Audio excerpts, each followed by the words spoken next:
that I worked with earlier today in Hoboken was just running, and they boarded the ferry. He doesn't live in New Jersey, but like many other people, just jumping onto the ferry just to get out of harm's way. The ferries were also used to transport victims as well of the smoke inhalation and other injuries. In fact, the PATH train entrance, of course, no access to New York City, was a triage center. Dozens of ambulances from all over New Jersey treating people, all the hospitals in the area on standby. I went to the Lone Hospital, St. Mary's in Hoboken, as you mentioned. In New York City, people lined up around the block, a long line as well, people lining up, giving their names and phone numbers to donate blood. The hospital was just simply overwhelmed. They said normally they take 1 or 2 people to give blood. They just simply couldn't accommodate the many volunteers that were coming forth to try to lend their hand in any way.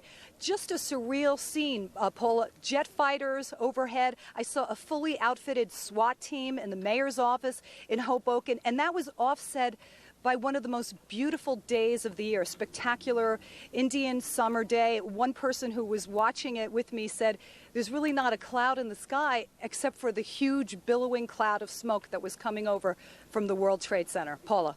And you described that beautifully, because as I stand here on this balcony tonight, it is one of those crystal clear nights and so eerie, because as I look over my shoulder where the World Trade Center once stood, there is nothing but a big black hole with smoke continuing to billow out of it. Susan, was there any sense of anger among the people you spoke with? Oh, most definitely. But I think the overwhelming emotion is just one of shock. People were comparing it to Pearl Harbor earlier today. I think everyone recognized the magnitude of what happened. I was actually in the mayor's office in Hoboken when the building was collapsing. We had a perfect view of the building, and even while the mayor was planning this emergency of just unprecedented proportions, everybody's eyes were red-rimmed because they knew. Everybody knows somebody who got hurt. Everybody knows families of somebody who got hurt today in what we saw downtown Manhattan. And I guess, Susan, it's this stage that we all shudder to think how many fatalities we may be facing in the days to come. Susan, thanks so much for that report. Sure. Before I go back to Bill Hemmer in Atlanta, just a very quick update. The mayor of the city confirming that the fatality numbers will be very, very high. One city official telling me on the phone into the thousands. People believed to be alive, trapped in buildings nearby what is left of the World Trade Centers. The mayor also confirming that tonight or earlier today, New York City not only lost its fire chief, but its deputy fire chief as well. The firefighters union confirming that 265 firefighters, those were among the first 400 first on the scene, are presumed dead.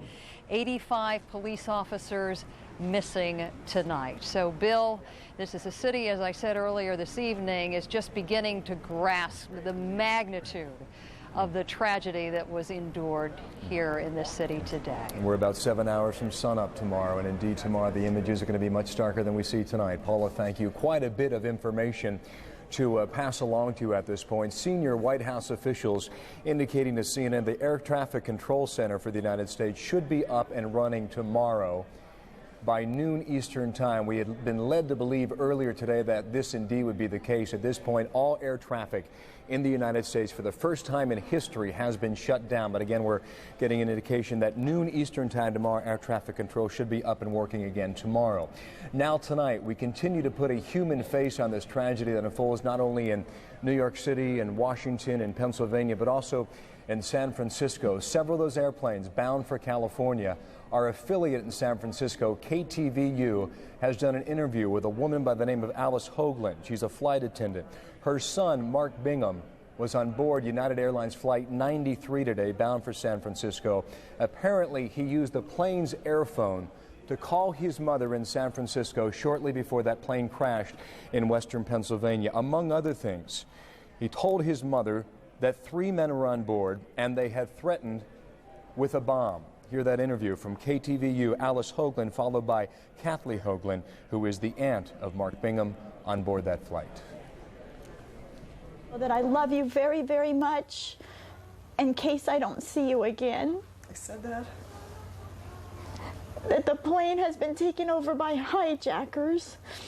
And then I said, well, we love you very much too, Mark. Let me go get your mother. I got on the phone, Mark, and he said, hi, Mom, this is Mark Bingham. Giving me his last name. And he said, I want to let you know that I love you. And I'm flying. I think he said I'm in the air. I'm calling you on the air phone of the airplane. In his seat. I presume so. He said, I want you to know I love you very much, and I'm calling you from the plane. We've been taken over. There are 3 men that say they have a bomb. And I said, well, who are they, Mark? And he repeated that he loved me, and he said, I don't think he said, I don't know who they are. He became distracted there, as if someone was speaking to him, and he said, it's something to the effect of, it's true, and then the phone went dead. Alice Hoagland, Kathleen Hoagland, Mark Bingham on board United Airlines Flight 93, again, that went down today, with several others in western Pennsylvania. The first of many stories we'll be hearing throughout the evening and into tomorrow and the rest of the week here. Also, the brother of the pilot on American Airlines Flight 11 says he had a, quote, sinking feeling when he heard about this morning's terrorist attacks. Jim Oganowski's brother John was the pilot of the first plane to hit one of the World Trade Centers today. Flight 11 was traveling from Boston, bound for L.A., 92 people on board. Oganowski says his brother was a former Air Force pilot who had just celebrated a birthday. I ask all of you for your prayers for, as I refer to him, as Brother John.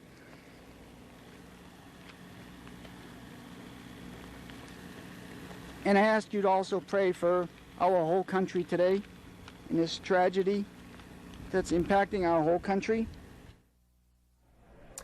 Oganowski had a farm in the area of Boston, Massachusetts.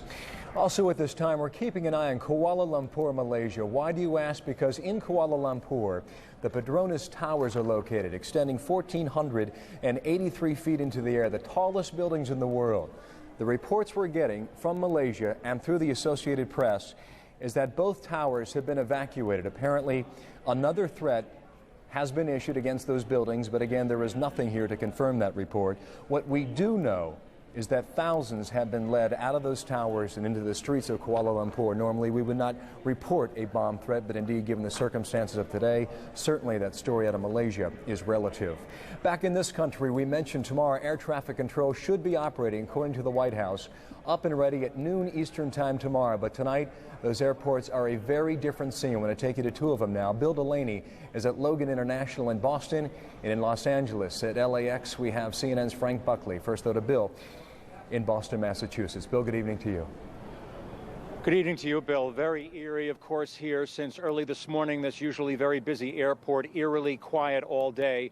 Particular shock, particular impact here in Boston because, of course, the 2 planes that crashed into the World Trade Center originated here in Boston. 157 people in all killed on those planes. Dozens of their family members at a hotel right nearby me here, just outside Logan Airport at the Hilton Hotel here, being counseled. Amid the question, how could 2 planes have been infiltrated, to all appearances, by hijackers, by terrorists?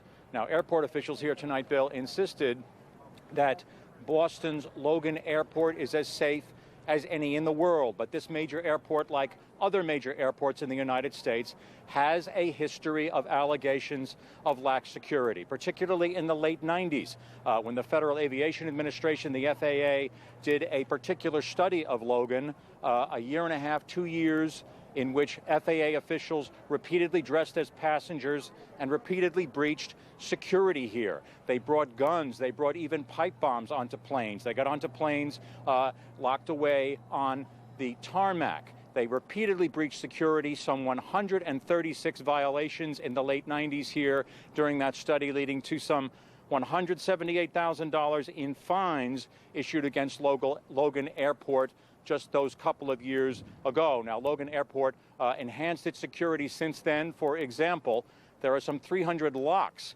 that lead from terminals to tarmac here at Logan Airport. 26 of them, it was concluded, were so insecure they were subsequently permanently locked. But this an airport with notorious incidents in its past. 2 summers ago, a teenager dressed as an Hasidic Jew managed to get over a fence here, a fence with razor wire on top of it. He managed to get himself onto a London-bound airplane and made it all the way to London. Now, this airport has also repeatedly found people with possibly dangerous implements on them. The airport was shut down several months ago when a man with a gun that turned out to be harmless, was captured at a checkpoint, but the airport was shut down and people were evacuated. So the airport security here, officials tell us, is very much like security at other airports. And in fact, that FAA study, though they denounced on many levels the security here, said the security here in the late 90s was not all that different than security at many other major airports. Officials here already saying that they will probably curb check-in here as soon as the airport reopens. They will probably begin more random security checks. 28 million people go through this airport every year. Now the long, hard questioning of how this could have happened at Boston's Logan Airport. Back to you, Bill. Bill, hang with me a second here. Curious to know your insights on a personal level, knowing that you've covered the Boston area for many years. Outside of the airport itself, what have you noticed about civilian traffic downtown, on the streets, in the stores, etc., through the course of today? It's of course not on the level of the extraordinary scenes in New York, but this was a different Boston today. Traffic is something that's fundamental to life in Boston. It's always tangled throughout downtown Boston. But today, that changed dramatically. As the day wore on, it got thinner and thinner. Of course, here at the airport itself, that eeriness I described as we began our conversation, Bill, from 10 in the morning or so, people leaving the airport, and by midday, it was completely empty, as the city itself also emptied. Buses and trains, the fares were taken off buses and trains, so people could leave work and go home. School children sent home early. All public, state, federal, and city offices closed. So a very different Boston today. I'll leave you with maybe one haunting image that stuck in my mind. At this eerily quiet airport, late in the afternoon, right around dusk, one F-15 jet circling the airport. We've been unable to even figure out exactly from officials here why that jet was out here, but it left an eerie tone to an eerie day in the city of Boston. This one F-15 fighter jet circling again and again Logan Airport. So very far from normal today. Bill Delaney in Boston. Bill, thank you. To the other end of the country, LAX, Los Angeles International Airport, 3 planes were bound for there today. CNN's Frank Buckley parked outside there this evening. Frank, what's the scene there? Well, Bill, the same eerie scene that our colleague Delaney is describing there in Boston, the same thing here in Los Angeles, a very eerie scene at a very quiet LAX. As you say, 3 flights were bound for Los Angeles, American 11 from Boston, American 77 from Washington Dulles Airport, and United Airlines Flight 175 also from Boston. None of those planes came here, obviously, to Los Angeles today, but a few people did come to Los Angeles Airport, perhaps to greet friends and family who are going to be getting off those planes, perhaps just to come to get information after hearing of the tragedies. They came, they were understandably shaken up. We will spare you the intrusion into their private grief. We will not show you that video, but we will show you the view inside of LAX as it was being evacuated. As the airport was being closed today, they also evacuated not just the American and United Airlines terminals, but also the Bradley International Terminal. In fact, all of the terminals were evacuated here at LAX. LAX was closed, no flights in or out, and that affected thousands of passengers. On an average day, there are some 160,000 passengers on 2,100 flights that go in and out of this airport. By this afternoon, however, LAX was completely empty, except for the security personnel and key personnel that were needed to keep the facility operating. Those thousands of passengers stranded by all of this were still searching for hotel rooms late into the day. I was talking to a hotel manager nearby who was telling me the story of seeing pathetic scenes of passengers pushing those yellow carts with their luggage up Century Boulevard right near the airport, going from hotel to hotel trying to get accommodations. As far as we know, most or all of them have found some sort of accommodations. We've talked to some hotel managers who've told us that the airlines have provided for those accommodations for some of the people here. We do know that only one flight arrived into LAX this evening after the airport was closed down, the FAA confirming that a lone American flight was allowed to come in at 6:30 p.m. local time to assist in the grief effort here at LAX. Bill? Frank, and quickly here, don't mean to put you on the spot, but I know you've covered the LA area. Bill Delaney was relaying some of the concerns at Boston's Logan International Airport about security concerns there. Have there been concerns at LAX as well? Well, there have been at times, and we've had situations here over the years in which people have somehow breached security, gone through the metal detector, and they've had to actually evacuate an entire terminal of the airport, and getting everyone out of the terminal because someone had somehow gone through the metal detection system. They felt that there was a security alert there, and by the time the personnel had caught up with that person was gone. So yes, there have been concerns along those lines over the years, even here at LAX. All right, Frank, and again, as the White House is indicating, they expect air traffic control to be operating again tomorrow at noon Eastern time, which means 9 a.m. West Coast time. So, Frank, it is quite possible LAX could get back to some sense of normalcy by your time tomorrow morning. Frank Buckley in LA, Bill Delaney in Boston. Now Wolf Blitzer again in Washington, D.C. Wolf. Thank you very much, Bill. And I want to bring in three experts on national security now who have been monitoring today's dramatic developments. Here in Washington, Senator Chris Dodd, he's chairman of the Senate Rules Committee, but he's also a member of the Senate Foreign Relations Committee. In Los Angeles, the former Secretary of State Warren Christopher, who served during the first term of the Clinton administration. And also here in Washington, Jim Steinberg, the former Deputy National Security Advisor to President Clinton. Now, let me begin with you, Senator Dodd. When we spoke on Sunday, when I interviewed you on Sunday on Late Edition, you made the point that the president's National Missile Defense Shield was not really targeted at the real threat facing the United States. What you said you worried much more about was a terrorist attack against a U.S. target, specifically in New York. Was someone asleep at the switch? Well, look, tonight we're going to worry about these families. The human dimension, the loss is staggering. The president, everyone's going to rally behind. Obviously, we want to go after the people responsible, do it in a responsible way. Even those who may be harboring these people, as the president said tonight, he'll have total support, in my view, from Congress. Obviously, there are questions that have to be raised here about this. You've had this today, somewhere between 15 and 20 terrorists commandeer 4 aircraft and 3 airports and attack 2 major targets in the United States. How does that happen? And today is not the day to raise that question specifically, but certainly that will be a question raised by people across the country and as we talk with people at our intelligence agencies. The issue of a national missile defense is an important debate. I happen to be one who believes there's a rationale for investing research dollars in that area, but it's a lower priority in my view, and I think this view is shared by many of my colleagues in Congress, many Democrats and some Republicans who believe that there's a higher degree of danger that we face from the very kind of thing we saw today, that we've seen on recent terrorist attacks. So while we support the idea of some research in missile defense, this nation faces a far greater threat from the kind of tragedy that we witnessed in New York and Washington. Secretary Christopher, once the U.S. government learns specifically who is responsible for these attacks today against targets here in the United States, what should President Bush do? Well, you obviously have to take very strong action. Wolf, I think we have to focus not only on the direct perpetrators, but those who support them, as well as perhaps those who give a place to them.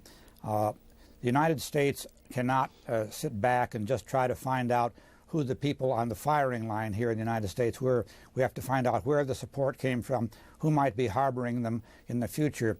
I worry a little bit that the bin Laden solution is too glib, too easy for us. We have to get deeper. We have to drill down and find out what has really happened here, what violated our security, why we had so little intelligence about this. We have a whole big issues ahead of us. All of the old issues, I think, are going to fade until we resolve this particular problem.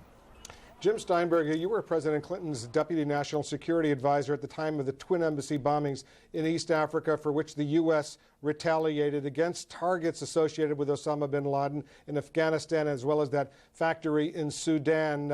It doesn't seem to have done much good if, in fact, Osama bin Laden's operation was, in fact, responsible for today's attacks.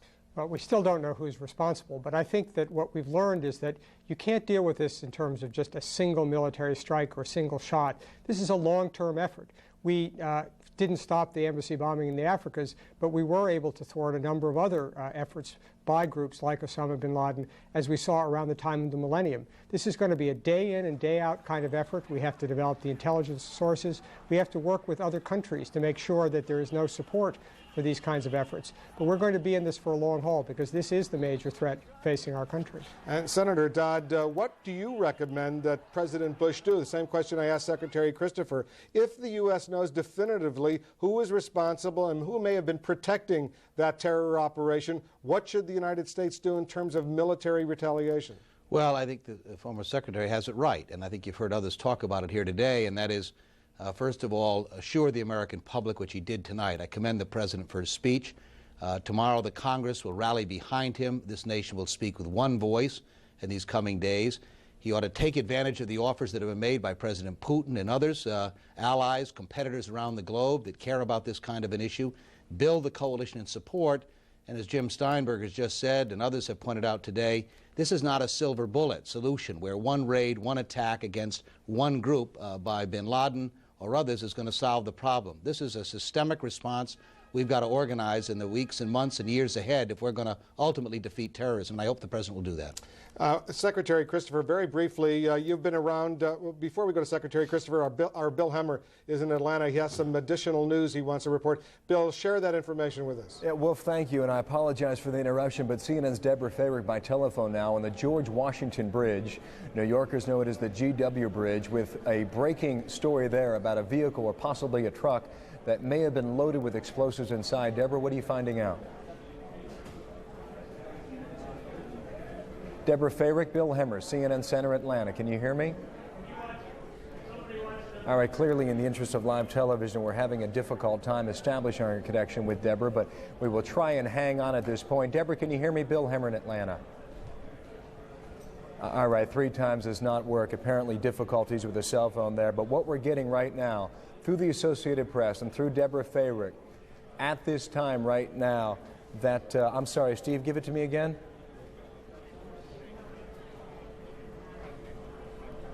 Okay, we're getting a report through the Associated Press that there are cell phone calls being made from those possibly trapped inside the World Trade Center. Again, we're getting that report through CNN's Deborah Favorick, also through sources of the Associated Press.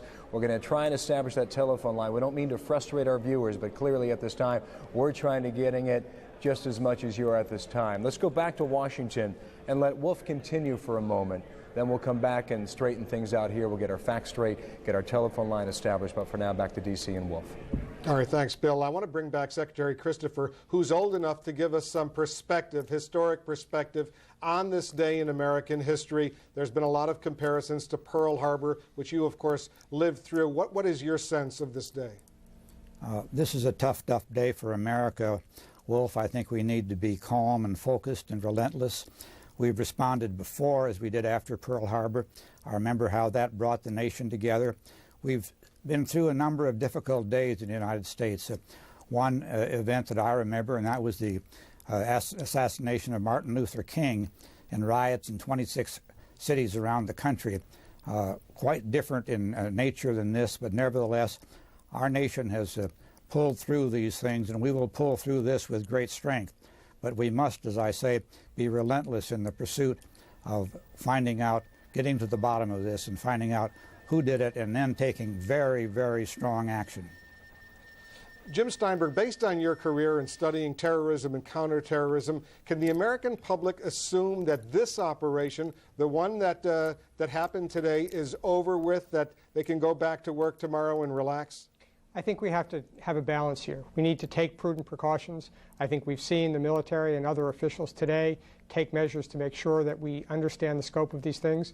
I think people do need to take precautions as we go forward until we learn more about who was behind this and have some confidence. At the same time, we can't let these kinds of terrorist forces intimidate America or so change our way of life that we can't carry on about our business. So it's that balance that we're going to have to draw in the days ahead. Senator Dodd, will America be different as a result of what happened today?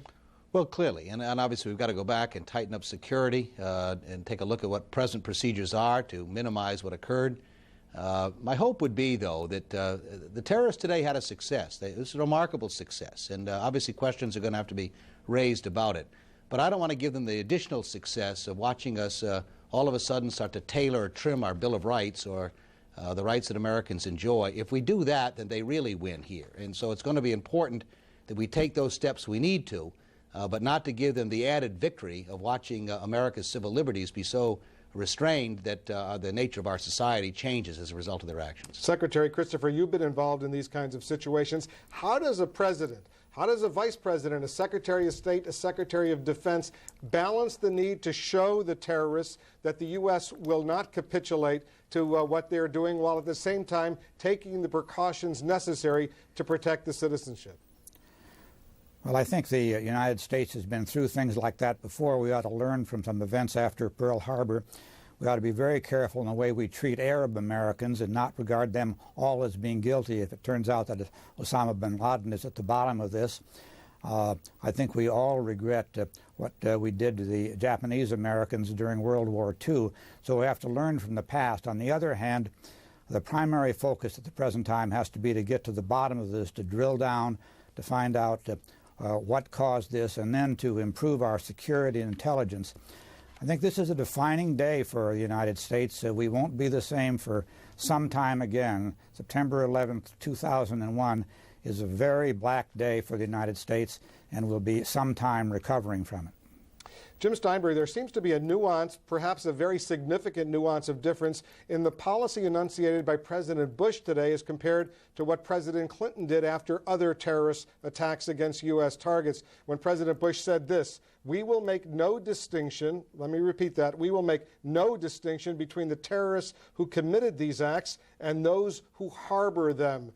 The Clinton administration, the administration for which you served, did make a distinction. Am I right? I wouldn't say there was a distinction, Wolf. We took some fairly tough measures against the Taliban government. We also tried to get others to support us in that. We got the Saudi government to cut off some of their contacts with the Taliban. We put some pressure on Pakistan to try to do that as well. So I think we can all support what President Bush said tonight. I think that to the extent that there is further indication that, notwithstanding their commitments, that the Taliban has tolerated terrorist activities on its territory, then I think it's entirely appropriate to hold them accountable. Well, let me just say, I agree with that. And I think it go beyond harboring. The president said harbor, but I think those who finance them, those who train them, any of these countries, this is a new chapter tonight, and whatever may have been the policy in the past, the action today, I think, has changed that forever. All right, Senator Dodd, I want to thank you. Secretary Christopher, of course, we want to thank you. And Jim Steinberg here in Washington, thanks so much for your insight. We're learning a lot today, obviously, somewhat sadly. Bill Hemmer is back in Atlanta. Bill? Well, thank you. And again, our apologies to our viewers about 5 minutes ago, but we do have an established connection now with CNN's Deborah Fayrick. The reports we're getting now, 2 or 3 men arrested on the New Jersey Parkway. Deborah, can you hear me now? Yes, I can. That is the information that I am getting from 2 sources, that there was a van either on the New Jersey Turnpike or the Garden State Parkway, and that it was near the George Washington Bridge. There were 2 or 3 men who were in the van. The van was pulled over. It is not clear why the van was pulled over, but when it was, law enforcers found tons of explosives inside of the van. That is right now all I'm hearing, but again, 2 to 3 people in custody, and we are trying to get more information on that right now. Deborah, I don't mean to put you on the spot here. Do you know where on the Jersey Turnpike this was? How far from New York City? We do not know that. We are looking into that. There is one report that it was the New Jersey Turnpike. There is another report that it was very close to the bridge, if not on the bridge. So again, these details all emerging, and we're trying to piece them together. But that's what we've got so far. 2 to 3 people in custody right now, found with a van filled with explosives. All right, well understood. Deborah, where are you tonight? Right now, we are at the Police Academy. There's going to be a press briefing here. We just arrived down here. Just looking around here, they have called in a lot of recruits. Everybody's standing by. They are wearing police vests. They're being mobilized to duty throughout the city. When I was on my way to the office, Bill, I can tell you that there was a police detail outside of the Empire State Building. There was also heavy security around the United Nations, and the streets of this city just very quiet right now. I saw a couple of people on cell phones. One woman was just crying. It's become very clear that many people in this city either knew somebody who was in that World Trade Center or knew somebody who was there. So that's the magnitude of this tragedy. And Deborah, quickly here, you're waiting for a briefing, I gather, based on your previous statement? Yes, we are. We are hoping to get some more details right now. I can tell you that every couple of minutes we hear sirens, and it's either police cars or fire trucks. They're the only cars really that are on the street. Maybe all right, Deborah, I apologize for the interruption. New York's Mayor Rudy Giuliani now speaking again. We're hopeful that we'll be able to rescue some more people. I have no idea how many others, but at least there's some hope that we'll be able to get some people out. We have been able to get 2 people out who have been identified as Port Authority police officers. I don't have their identities, and I don't have their condition. That's the good news, and all night we'll keep trying to extricate people through tomorrow.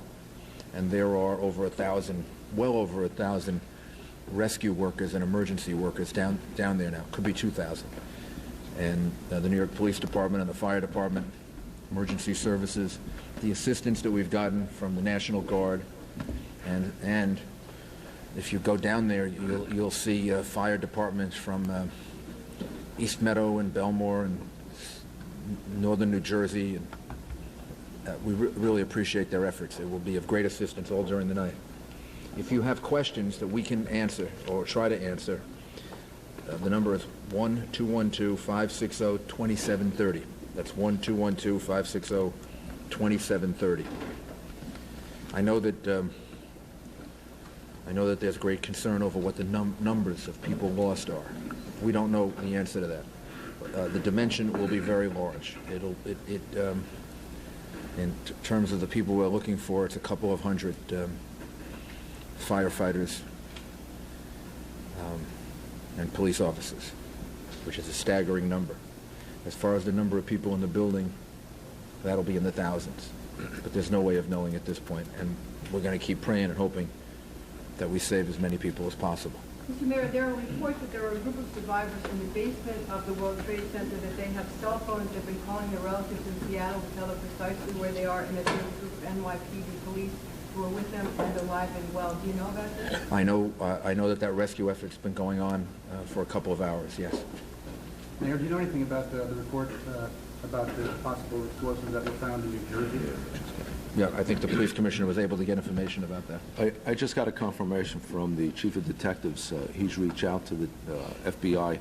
They have confirmed that someone has been stopped in New Jersey, 3 men in a van. However, there was no explosives in the van. All right, they're being held for questioning. Where in New Jersey? You know? I can't say yet. Okay. Why were they stopped, and why do you think they're connected with this? We can't tell at this point. It's between the FBI and the Port Authority. We just got the confirmation by phone after I left the last briefing. Were they on the George Washington Bridge as they were heading to New Jersey? No, they weren't. There were rumors that there were explosives. Where did those rumors come from, or why did that begin to circulate? I can't tell you. Were they in the Meadowlands, Police Commissioner? Excuse me? Were they in the Meadowlands? It's my understanding, but we haven't confirmed that. Do we know why they were stopped? Not yet. Commissioner, can you tell us anything about the rescue of the 2 Port Authority officers, or the ongoing effort with the people in the basement, where the Port Authority officers were pulled out of, or the detail? We can't say yet. It was Trinity and Church where the officers were that were just pulled out. The other people that are still in the building, we can't tell exactly where they are. We all know that the Port Authority is housed in the World Trade Center. Any idea of the status of their operations? they've lost a lot of people, and we don't know the full dimension of that either. But the Port Authority have a lot of people that are missing, and we were fortunate to find 2 of the police officers. We'll keep searching for the others, but they have sustained a lot of losses. The group of people with the cell phones that Marcia referred to, do you have any idea how big a group that size is in that particular location? I don't think we know the exact numbers. We know it's more than 2 people. It's two people communicated, and they say there were more people there. And the people who are roaming around the city trying to find information about those who are missing, what are they supposed to do? Where are they supposed to go? And who's collecting that information? The phone number that they should call is 212-560-2730.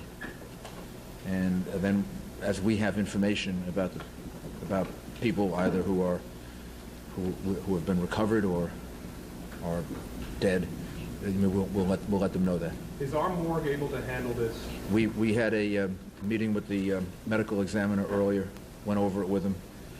He believes that he's able to handle it. He'll start handling it at 30th Street, which is the morgue for Manhattan. He'll then be able to move up to the Bronx, where he also has facilities.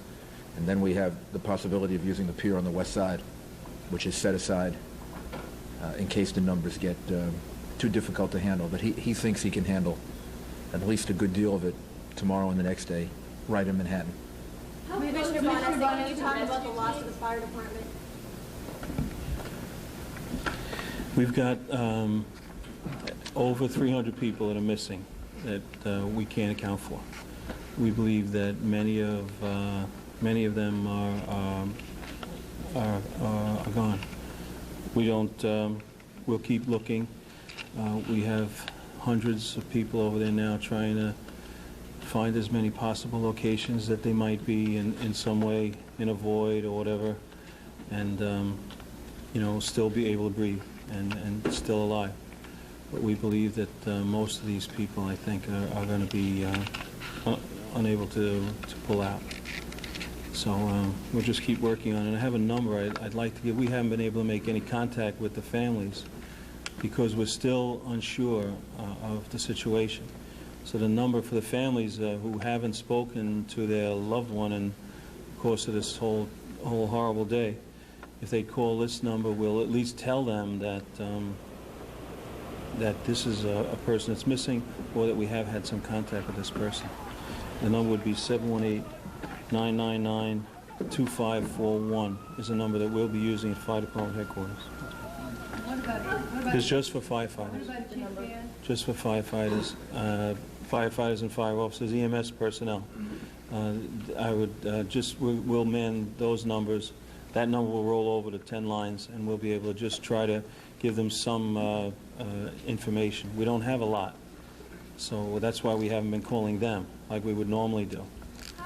What about the top members of your staff who may have been lost? I'm sorry, Deb. What about the top members of your staff who may have been lost?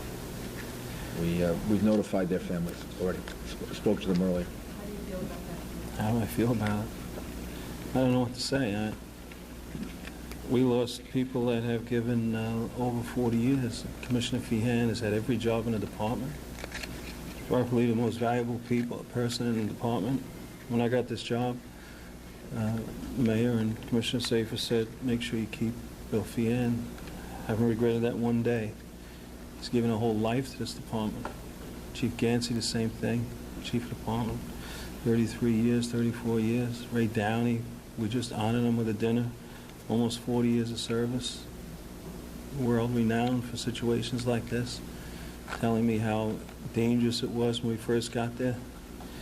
All the possibilities, everything that he was trying to do to, get the people out.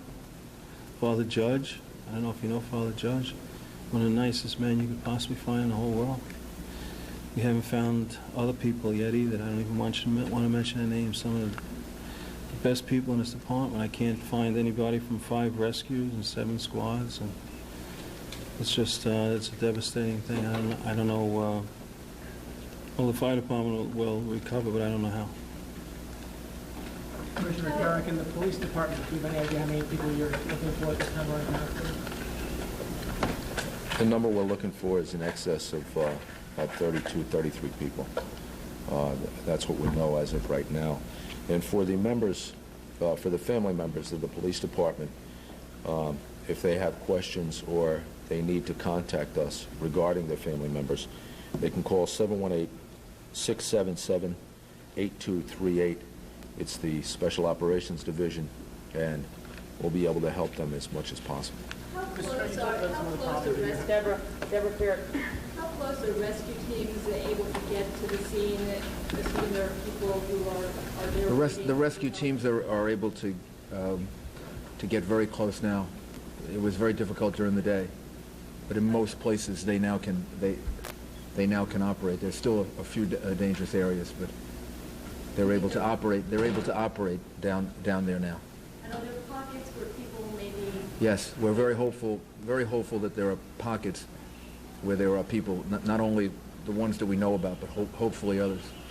A group of firefighters were at St. Vincent's Hospital that were in a void for 4 or 5 hours, and we're hopeful that there are other situations like that.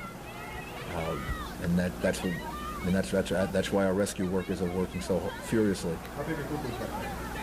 That was a company. It was a group. No, it was about 7. Yeah, it's 5 guys and most. 5 guys, 6. 5. Six men. This was earlier today.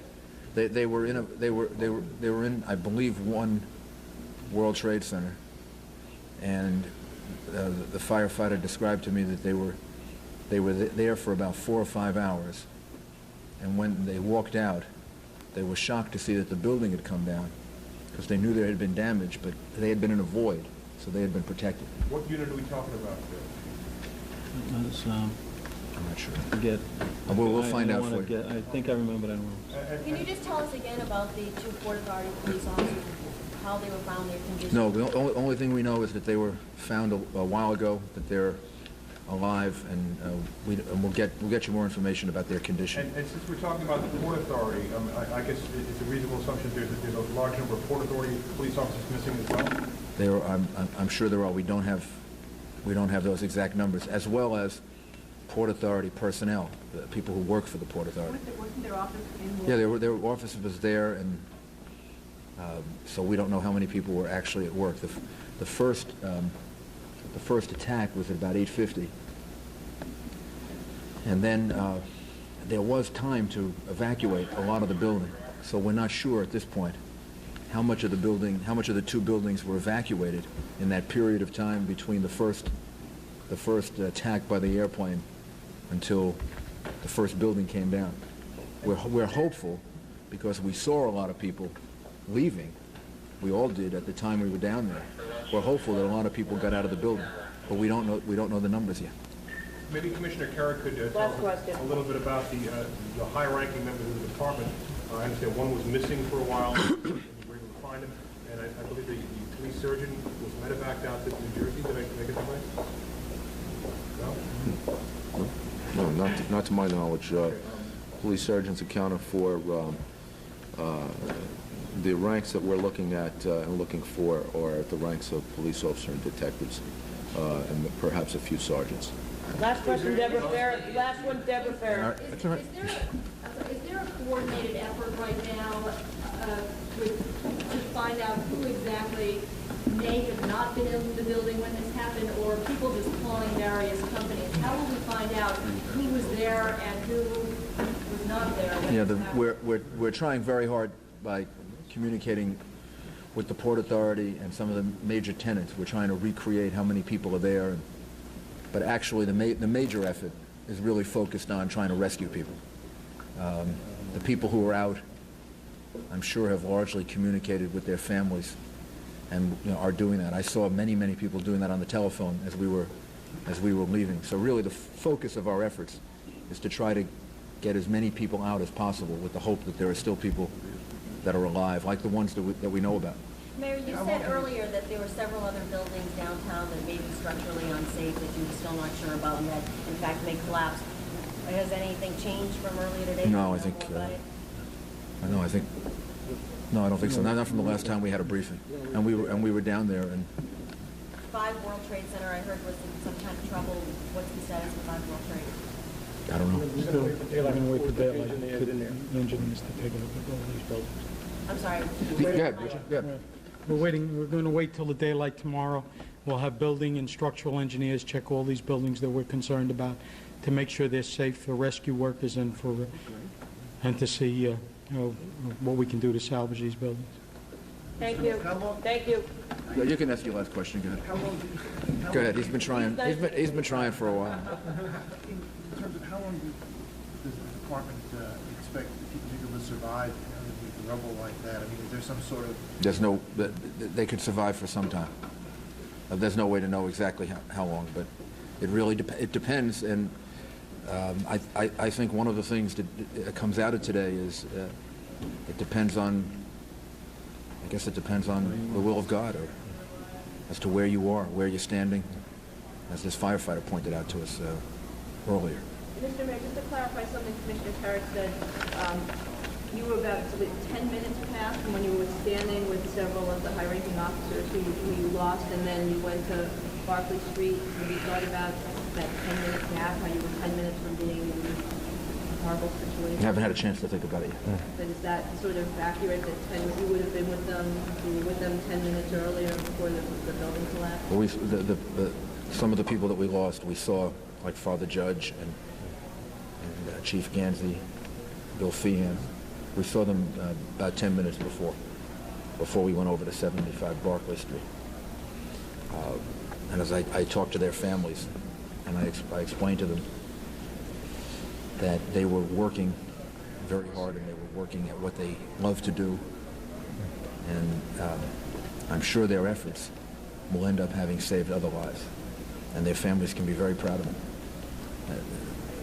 And we have, without any doubt, the best police department, the best fire department, the best police officers, the best fire officers, the best emergency workers of any place in the whole world.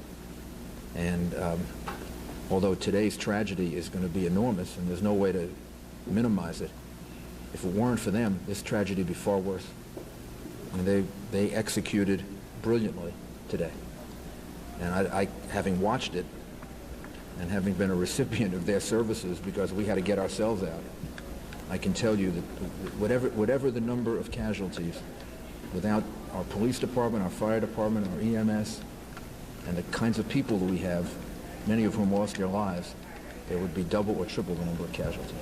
Thank you. Thank you. Thank you. Clearly, these briefings are becoming more and more difficult for city officials to meet and greet with reporters there. Many of their colleagues, co-workers, and friends were indeed killed today or are feared missing tonight. Mayor Rudy Giuliani indicating that the city is now prepared for thousands and thousands of bodies, and throughout the day tomorrow as the daylight comes up, as you look at a nighttime picture of downtown Manhattan, that indeed may be the scenario.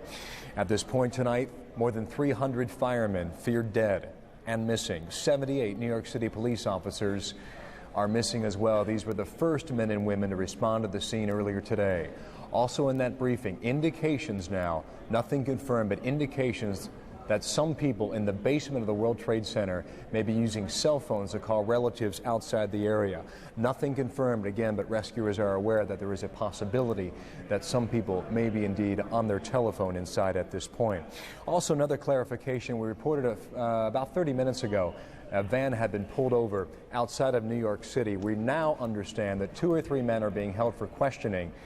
But as for explosives on board that van, that has been denied by police officials there in the briefing we just heard. Again, we'll track it throughout the night. It is almost midnight East Coast time. This tragedy continues to unfold this evening. And with more in Washington, here's Wolf Blitzer again. Wolf. Thank you, Bill. Raymond Kelly was the police commissioner in New York City during the first bombing at the World Trade Center complex in New York. He joins us now live from New York. Commissioner Kelly, I assume, correct me if I'm wrong, that you knew some of the men and perhaps women, law enforcement officials who were killed today. Oh, yes, absolutely. Particularly Bill Feehan, who has been a member of the New York City Fire Department for over 40 years. Father Judge was a chaplain for well over 20 years. Both of them were just super people, and I've known other people who are missing as well. So it's just a terrible, heart-wrenching tragedy. I know this must be an emotional, very sad moment for you, but share with us what's going through your mind? Well, you know, something that I always think of in these tragedies is police officers and firefighters run into these buildings when the rest of the world is leaving and running out. You know, what makes these people that do that? I mean, they're just a unique breed. These numbers are just catastrophic. When we talk about the number of firemen and police officers that are missing, they know that they put their lives on the line every day, but nobody could envision casualty numbers like this. So it is just an unspeakable tragedy.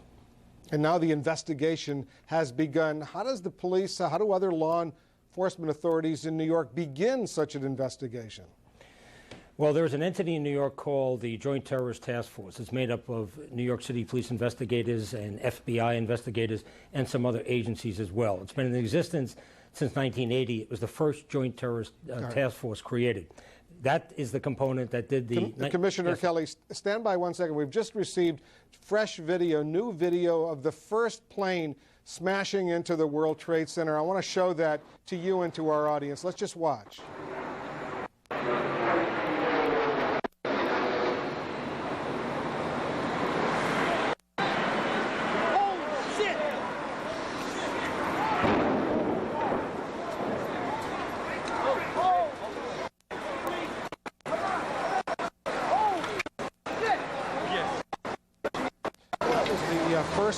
The first plane smashing into the World Trade Center. We've seen video throughout the day of the second plane that went into the World Trade Center. When you see that, Commissioner Kelly, when you see these horrific pictures that none of us can comprehend, how do you explain what this enormity of this tragedy was? Well, you can't explain it. It is the enormity is just mind-boggling. I think we think in the abstract of terrorist attacks. But when you see this, when actually you see the film of Plane 1, Plane 2, and then the collapse of the buildings, I mean, the world witnessed this. Terrorist attacks often happen in the dark of night. But here, everybody throughout the world, the civilized world, has seen this. And it's just incredible. And is it fair to assume, Commissioner Kelly, that life in New York City will never again be the same? Well, I don't know. New Yorkers, Americans are pretty resilient, pretty tough. I think certainly for the short term, life is going to change significantly. But I hope it doesn't change too drastically, because then the terrorists have won. They've accomplished what they set out to do, and that is to significantly alter our way of life. So I think we have to certainly pay much more attention in the short term to security issues. It appears that security at the airports was obviously breached to get these hijackers on the aircraft. I think tomorrow you'll see that significantly strengthened throughout the country. I think life in New York, certainly below 14th Street for the foreseeable future, is going to be different. Tremendous cleanup that has to be done. There's no power in much of that area. There are gas leaks that are happening now. It's a dangerous environment. It is certainly for the foreseeable future going to change life in New York. I hope it's not permanent. Raymond Kelly, the former commissioner, the police commissioner in New York City, thanks for joining us on this terrible night. Our Washington Bureau Chief Frank Sesno has been checking his sources. He has some additional information. Frank, what have you learned? Well, Wolf, I've been talking with someone this evening who was very much in the middle of all of this, a government official who was very carefully briefed throughout the day. And what he makes clear with the additional information that he's providing is that the confusion and the chaos and the speed of these events unfolding today revealed a situation that remains really, truly breathtaking and incomprehensible, but that there are some leads. Let me tell you what this official said. First of all, on one of the planes that was hijacked, Wolf, and we don't know which one, there was a keyed microphone open, so there were sounds and some discussion and some noise in the background. Apparently this was that was heard. This official, who has been carefully briefed on this, describes what was heard as duress. And of course, investigators are going to be listening very closely to that. Secondly, this official says there is, quote, credible information and leads that are being developed and pursued that gives law enforcement a feeling of some degree of confidence that their investigation will move forward. It would not provide details. We've heard just a little while ago of some arrests in New Jersey. I can't tell you whether those pieces of information are related. Beyond that, some more information, again, as to the speed with which things occurred. There were 4 hijacked jetliners today, as we know. This official says there were no transponder codes indicating hijacking activity punched in on any of those planes. There's a 4-digit code, Wolf, that pilots can punch in, so it's almost a covert notification that a hijacking is underway. That did not happen in any of the cases today. This official says that at one point government officials today feared there were as many as 7 hijacked jetliners. Obviously, there turned out to be just 4. But 4 is way too many and has led to this terrible tragedy that we've witnessed here today. So, Wolf, the investigation continuing in rapid fire. This official says that a judgment will be made in the morning, looking very carefully at the airports and airspace across the country as to when air traffic in the U.S. Can resume. Frank Sesno here in Washington. Thank you very much. Our Jeff Greenfield is standing by in New York with more. Jeff? Thank you. We have heard for the last 13 or 14 hours that this is, in the worst sense, a historic day. We thought we ought to talk to 2 people to give us some historical context. From Washington, Pulitzer Prize winning writer David McCullough is with us. David, you're with us here. How you do? Yes, I am. And here in New York, Pulitzer Prize winning journalist David Halberstam. Mr. McCullough, this country has always considered itself blessed, protected by 2 oceans. In World War II, nothing happened here. Nobody was injured by bombs. When a strike like this happens, and it has happened in the past to Americans, does it do something to us, to our sense of who we are and how protected we are? Well, it's almost certainly going to bring us closer together. It's going to make problems that we thought were of great importance seem less by far. We've never had violence of this kind happen on our home ground. War brought to our own home place this way since the Civil War. The Johnstown flood, the Galveston flood, 2 of the worst disasters in the country's history, will probably seem less than this when the awful toll is added up. I think it's really worse than Pearl Harbor because it was an attack on innocent civilians, not on a military target. The world is not at war, at least in the usual sense, as it was in 1941, when war was very much in the air, even if we weren't in it. And the scale of it all, and the fact that our own equipment, our own airplanes, our own citizens flying in those airplanes were used as human bombs against our own great structures, the Pentagon and the World Trade Center. Heroic New York, high-rise New York, was seen to collapse before our eyes, unimaginable. It's a treachery, it's a day of horror unlike anything we've ever experienced in our whole time as a nation. And David Halberstam, that brings another point up. We've often talked after the end of the Cold War, the collapse of the Soviet Union, that the end of history, somebody called it in the book. We were only at a time when small events would move us. No. New chapter in history. I mean, it was, the Cold War had its own fears, a bipolar world, but in some ways it was a safer world. I mean, it was more controlled. Now it's more fragmented, it's more volatile, and this is an act of war, and a kind of war to which we are sort of uniquely vulnerable because the magnetic field of our power and our intelligence is very frail as you get deeper into what is apparently the place of origin of this terrorism. So there's, how do we manifest our power, which is very real, in a place so far in distance? It's a very, you start the day numbed by it, and then the magnitude of what it means and how it changes life. A free and open society being challenged by this kind of terrorism to continue the freedom of movement and access, which is so elemental to the way we live. And David McCullough, there have been times when we have been faced by war that we have, at least temporarily, given up some of our civil liberties. Lincoln suspended the writ of habeas corpus in the Civil War, the internment of the Japanese.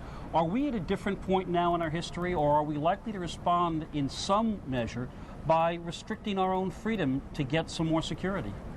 Well, I really do think things will change after this. It's inevitable. This is a day that will change history. It will change it in some ways for the better, but I'm afraid that will also mean a curtailing, a trimming up, some maybe even a vitiating of the open society as we know it. And that's a sad time, but it's the reality. It stresses our vulnerability in a way that we've not experienced in our past as a nation. It happened here. Any of us could have been on those planes. Any of us could have been, and we all were, in a sense, going to work in those buildings this morning. And as David Halberstam just said, it's the accumulative effect of the day as it's progressed on all of us, on the whole country, so that tonight we really feel the weight when the Mayor Giuliani was talking and the Fire Commission talking about the losses of those brave people.